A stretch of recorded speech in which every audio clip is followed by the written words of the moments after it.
¿Qué tal? ¿Cómo están? Bienvenidos al Bote Pronto de este lunes de fin de semana largo, pero usted ya regresó, ya nos está viendo. Saludo a Ibabel Arroyo. Ibabel, ¿cómo estás? Querido Carlos, querido Rafael, los saludo con mucho gusto. Rafael Pérez Gay, ¿cómo te va? Muy buenas noches a todos. A ver, generalmente hacemos un sorteo para ver quién empieza, pero yo creo que alguien que vivió tanto tiempo en Jalisco debe ser quien empiece hoy a hablar del Bote Pronto, porque digamos que llevamos una semana, eh, por lo menos llevamos una semana, yo insisto que no sé si en 2 semanas vamos a seguir hablando de esto, con el descubrimiento de uno de estos ranchos de reclutamiento, entrenamiento para que no se entrena bien de asesinato, de todo eso, en un lugar que además yo estoy impresionado, porque que Babel se los diga, este lugar no está como, uy, llegar a Techuitlán, está a 1 hora de Guadalajara, está rodeado de haciendas y fincas donde se hacen bodas y 15 años y fiestas, ¿no? Adelante, Babel. Híjole, Carlos, pues me la pones difícil porque en realidad no había pensado cómo irme hacia atrás y hacia lo que se ha vivido en Jalisco en los últimos años.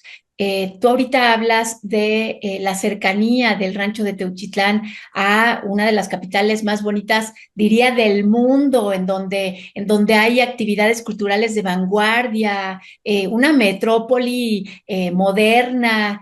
Y esto está a 1 hora, pero también adentro de Guadalajara se han encontrado fosas clandestinas, adentro, en casas de colonias que están allí. Jalisco es uno de los estados que quizá ha padecido más, aunque quién sabe si se puede decir que más, porque unos miles más que otros estados no me parece que el dolor sea comparable, pero tiene ya una larga tradición este estado en el tema de las desapariciones. Las desapariciones transformaron incluso carreras de comunicación en el ITESO. eh, y fue uno de los primeros que tuvo un Centro Nacional de Identificación Humana.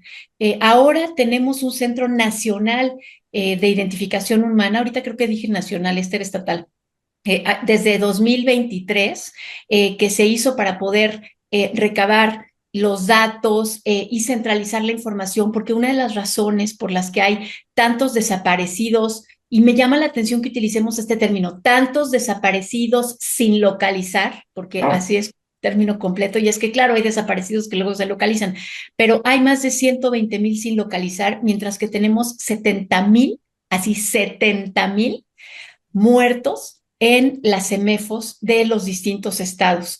Esto es por una crisis forense que tenemos. Hace muy bien la presidenta Claudia Sheinbaum en mandar una iniciativa. Iba a decir que va tarde, pero en realidad no va tarde, sino que no entiendo muy bien cuál es la diferencia con lo que hizo el presidente López Obrador hace ya 2 años, que les digo que se creó este centro que depende de la el centro se acabó, el centro no existe. El ¿Cómo? centro no existe porque hay un lío de terrenos en Morelos y entonces el centro, El hoy centro, de todas tiene maneras, el centro no existe. los problemas de presupuesto que tuvo y la reducción de personal y el problema de los lotes. En la ley está, que es lo que ahorita está mandando nuevamente la presidenta, una ley para que se homologuen, uniformen y centralicen los datos de las personas desaparecidas, el ADN de quienes llegan a estas CEMEFOS, de los suertudos, perdón que lo diga así, pero son los suertudos que llegan a las CEMEFOS, porque además de esos 70,000 que hay en las CEMEFOS, hay muchos más en fosas. Y yo me acuerdo que yo pensaba en Jalisco cuando se empezó como a mejorar todo el sistema de identificación de cadáveres, que yo decía, qué triste que cada vez seamos mejores, porque cada vez somos mejores en encontrar y procesar huesos, no en impedir que esto funcione, porque ahora Jalisco tiene un sistema, un protocolo que por lo visto además no funciona como yo creía, pero cada vez somos mejores en identificar huesos y no en detener el horror de la realidad que vivimos. En 2018 se encontraron los tráileres, ¿se acuerdan? Cuando se encontraron los tráileres en Jalisco, que esos eran tal cual de la autoridad, porque no tenía dónde ponerlos. Y yo escribí un artículo en ese momento que era sobre la burocracia, porque la gente estaba horas y horas y los de la CEMEFO traían una carpeta con todo el registro de los que estaban allá adentro, y entonces tú sacabas tu ficha, tenías las 55 y esperabas 8 horas a que llegara la señorita, que no era de Semefo, sino de Trabajo Social, para ver si en el registro alguno de esos cuerpos tenía algunas señales similares a las de tu ser querido. O sea, además del crimen estaba la indolencia burocrática y a eso nos enfrentamos nuevamente. Esta es la parte de desapariciones, Rafa, pero yo he insistido en estos días en decir, cuidado, el rancho era otra cosa también. Porque yo creo que la otra cosa que era ese rancho, según los testimonios, eh, esa es la que se podría prevenir, atacar, etcétera, que era un centro de reclutamiento. La mayoría venían de la estación de autobuses de Guadalajara, donde los convocaban. Un centro de entrenamiento de sicarios. Una especie de administración de cómo, y ahí acababan algunos, ¿no? Tales o los que traían o los que tales. Es decir, era parte de una industria criminal, ¿no, Rafa? Sí, sin duda. Con su rancho, ¿no? La aparición siniestra de este, pues decimos rancho, en realidad lo que yo he visto es un gran predio con algunas pequeñas construcciones, el predio de la muerte, digamos, el terreno de la muerte. Esta aparición creo que nos dice nos dice una verdad terrible acerca de nuestro país.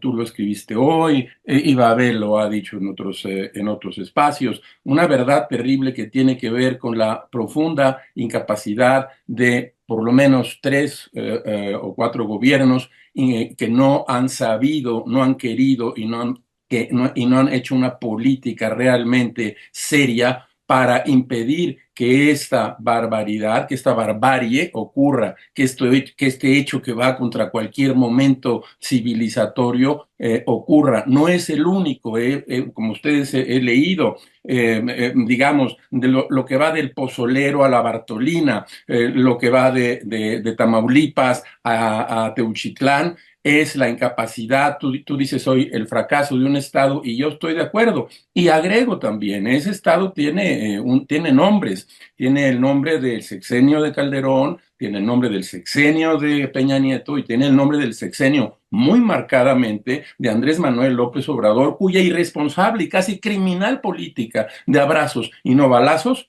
ha ocasionado esto que es hoy en día casi inmanejable. La presidenta ha reaccionado bien, hoy dijo que la presidenta ha reconocido ya finalmente que hay un serio problema con las desapariciones y ha puesto 6 medidas que va a tratar de ir llevando adelante para controlar esto. Esta verdad terrible, no sé cuánto tiempo va a llevar para que este país pueda darle seguridad. La primera obligación de cualquier gobierno en el mundo es ofrecer seguridad a sus gobernados.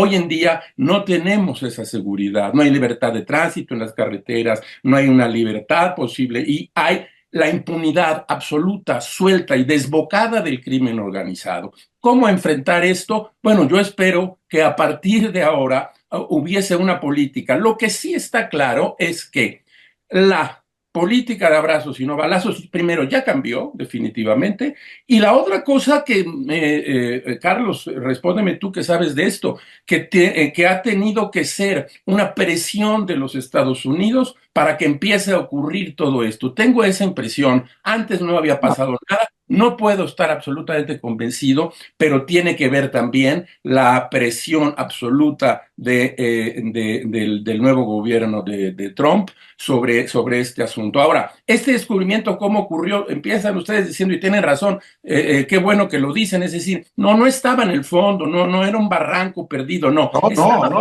estaba puesto en un lugar por donde seguramente pasaban todos los días personas como nosotros. Eso es una verdad terrible para un país como México y no tengo una respuesta ni quisiera inventarla en este momento. Ahí va mi bote pronto. Y vaya reto, bueno, Claudia hoy pone unas medidas, etcétera. Vaya reto para el gobernador recién llegado allá, ¿no? Totalmente.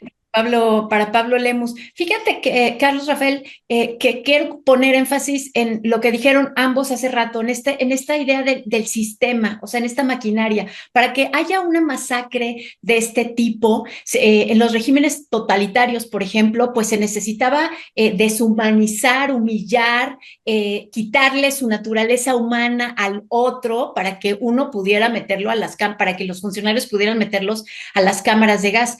En ese caso era el Estado completo. En este caso es un grupo criminal y más que la humillación es el miedo, el control y la falta de Estado. Pero ambos se parecen en una cosa, bueno, además de que es una masacre, se parecen en que es una maquinaria que funciona como un régimen fordista. O sea, entran, se entrenan, se matan, salen y hay un mecanismo allí que es posible gracias a la ausencia, y los dos lo dijeron, de las capacidades del Estado. Entonces, tenemos aquí dos desafíos. Uno es, sí, qué bueno que nos volvamos cada vez mejores en identificar huesos para saber quiénes son. Eso me parece que hay que hacerlo aunque no me guste, pero lo otro es que tenemos que destruir esa maquinaria. Eso es lo principal. Bueno, tenemos, digo yo en primera persona del plural. El gobierno mexicano tiene que recuperar las capacidades del Estado en grandes extensiones del territorio.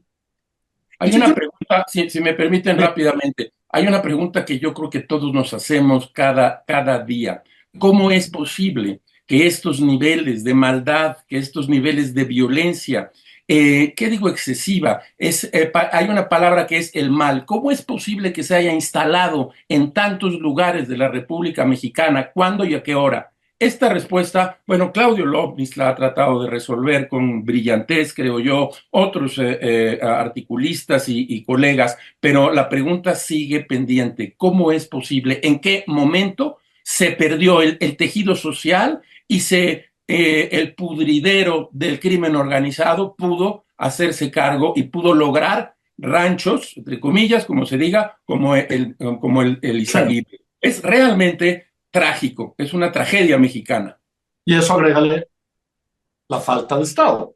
Así es. Creo que la primera vez fue hace 6, 7 años que leí cómo la estación de autobús de Guadalajara era un gran centro de convocatoria y reclutamiento, donde ahí se reunían, y lo sabíamos, está publicado en la prensa, con varios grandes periodistas de Jalisco que sabían que allí iban, ahí llegaban los jóvenes, buscaban a quién, iba alguien tal, y se los llevaba para Teotihuacán o para el otro, para 10 ranchos más que deben estar ahí. Nadie nunca hizo nada. Ahí había un lugar, mucho antes de que llegaran al rancho, había un lugar donde se sabía que estaban sucediendo las cosas, ¿no? Y entonces eso es lo que me parte la cabeza. En fin. Por eso sí es importante recalcar el papel del Estado y su responsabilidad, porque ha habido registros valiosos de periodistas valientes, pero además las madres buscadoras han hecho un trabajo extraordinario diciendo aquí hay, aquí hay, aquí hay, aquí hay. Y no es que el Estado, así como él pueda decir, ay, no sabía. Siga viendo el horror. Gracias, Isabel. Gracias, Rafael. Gracias. Buenas noches.